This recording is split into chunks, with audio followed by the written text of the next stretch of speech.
नमस्कार, Delhi metro NCR bulletin में आपका स्वागत है। आइए नजर डालते हैं आज की ताजा तरीन खबरों पर। वॉर जोन से भारतीयों को निकालने के लिए चलाया जाएगा ऑपरेशन। उड़ानों का खर्च उठाएगी मोदी सरकार। यूक्रेन के वॉर जोन में फंसे भारतीयों को वापस लाने के लिए ऑपरेशन चलाया जाएगा। पड़ोसी देशों में जमीन के रास्ते भारतीय नागरिकों के पहुंचने के बाद विशेष उड़ानें चलाई जाएंगी।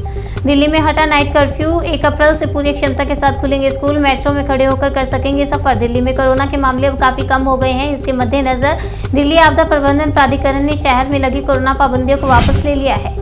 गंगा किनारे का छोरा हमेशा गंगा का रहेगा। क्यों जया बच्चन ने कौशाम्बी में चुनाव प्रचार के दौरान छेड़ा अमिताभ का जिक्र। जया बच्चन ने कहा, मेरा जन्म एमपी में एक बंगाली परिवार में हुआ। यूपी में शादी हुई। मेरी बेटी ने पंजाबी से शादी की और मेरे बेटे ने एक दक्षिण भारतीय से। हमारे परिवार में जातिवाद या क्षेत्रवाद जैसा कुछ नहीं है। यूक्रेन में खाने के सामान के लिए मारामारी। पानी की भी किल्लत। एटीएम में पैसा खत्म। भारतीयों ने सुनाई आप बीते। यूक्रेन में खाने के सामान से लेकर कई तरह की मारामारी देखने को मिल रही है। वहां फंसे भारतीय छात्रों ने बताया कि यहां एटीएम से पैसा भी नहीं निकल रहा और सभी साधन बंद हो चुके हैं। महाराष्ट्र के मंत्री नवाब मलिक की मुंबई के अस्पताल में किया गया भर्ती। 2 दिन पहले ईडी ने किया था गिरफ्तार। महाराष्ट्र के मंत्री और एनसीपी नेता नवाब मलिक को मुंबई के जेजे अस्पताल में भर्ती कराया गया। अभी तक यह पता नहीं चला है कि किस वजह से उन्हें अस्पताल में भर्ती किया गया। यूक्रेन रूस युद्ध के बीच पीएम मोदी और राष्ट्रपति पुतिन की टेलीफोन पर बातचीत के बाद जाने मॉस्को ने क्या कहा। यूक्रेन की नई दिल्ली स्थित राजदूत की तरफ से मोदी सरकार से दखल की मांग के बाद प्रधानमंत्री मोदी ने रूस के राष्ट्रपति व्लादिमीर पुतिन से गुरुवार को फोन पर बात की। शोपियां में सुरक्षा बलों ने किया आतंक पर करारा प्रहार। मुठभेड़ में मार गिराए 2 आतंकी। भारी मात्रा में हथियार बरामद। सुरक्षा बल इलाके में तलाशी अभियान चला रहे थे, तभी वहां छिपे आतंकवादियों ने उन पर गोलियां चला दी। सुरक्षा बलों ने भी जवाबी कार्रवाई की, जिसके बाद मुठभेड़ में 2 आतंकवादी मारे गए। पीएम मोदी ने कहा कि जो बीते कुछ सालों से भारत अपने रक्षा क्षेत्र से जिस आत्मनिर्भरता पर बल दे रहा है, उसका कमिटमेंट आपको इस साल के बजट में भी दिखेगा। सेना का आत्मविश्वास नई ऊंचाई पर। पीएम मोदी ने कहा कि बीते कुछ सालों से भारत अपने रक्षा क्षेत्र में जिस आत्मनिर्भरता पर बल दे रहा है, उसका कमिटमेंट आपको इस साल के बजट में भी दिखेगा। रूस यूक्रेन की जंग में तालिबान ने की शांति की पैरवी। कहा, हिंसा से दूर रहेंगे दोनों देश।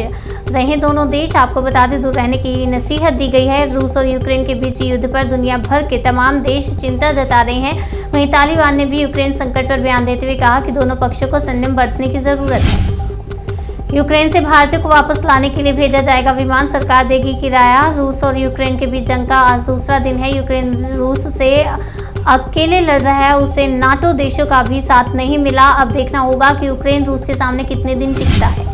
प्रियंका चोपड़ा ने यूक्रेन के मौजूदा हालात को बताया भयावह। मदद की अपील की। राष्ट्रपति व्लादिमीर पुतिन के आदेश के बाद रूसी सैनिकों ने गुरुवार को यूक्रेन पर हमला कर दिया। रूस के रक्षा मंत्रालय का दावा, यूक्रेन के 243 सैनिकों ने किया सरेंडर।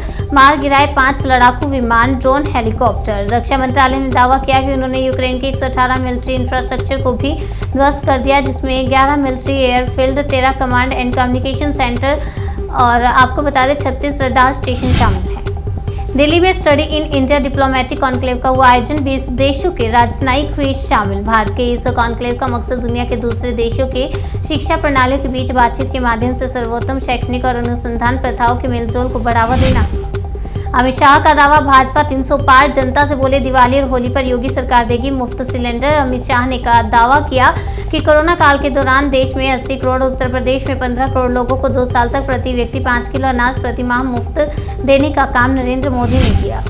सुल्तानपुर में सीएम योगी आदित्यनाथ रैली में दिखे। बुलडोजर स्टिकर पर लिखा, बाबा का बुलडोजर। यूपी के सुल्तानपुर में सीएम योगी ने एक चुनावी सभा को संबोधित किया, जिसमें उन लोगों की भारी भीड़ देखने को मिली। वहीं रैली में कई बुलडोजर भी दिखाई दिए, जिन पर स्टिकर लगे थे। हम तो जलवे और मोहब्बत बरकरार रखेंगे। राहुल प्रियंका की फोटो शेयर कर मतभेदों की बातों पर कांग्रेस का वार। राहुल गांधी ने आज कहा कि जब वे कहते हैं कि हमारे 70 वर्षों में कुछ नहीं हुआ, तो उनका वास्तव में मतलब था कि इन 70 वर्षों में अंबानी अडानी के लिए कुछ नहीं हुआ। हिमाचल विधानसभा में गूंजा यूक्रेन में फंसे प्रदेश के छात्रों का मामला। 60 बच्चों के अभिभावकों ने सरकार से किया संपर्क। मुख्यमंत्री जयराम ठाकुर ने सदन में जानकारी दी कि यूक्रेन में हिमाचल के भी कई छात्र और नागरिक फंसे हुए हैं। सभी को वहां से सुरक्षित लाने के लिए हिमाचल सरकार प्रयास कर रही है। राहुल और प्रियंका गांधी ने अमेठी में सरकार पर जमकर साधा निशाना। बेरोजगार किसानों और महिलाओं से किए बड़े वादे। राहुल और प्रियंका गांधी ने बीजेपी, सपा और बसपा पर जमकर निशाना साधा। कांग्रेस नेताओं ने राज्य में अपनी सरकार बनने पर किसानों, महिलाओं और बेरोजगारों के लिए कई बड़े वादे किए। दिल्ली में ट्रेन से आप बुलेटिन में फिलहाल इतना ही। तब तक के लिए बने रहिए हमारे साथ और देखते रहिए नेशनल इंडिया न्यूज़।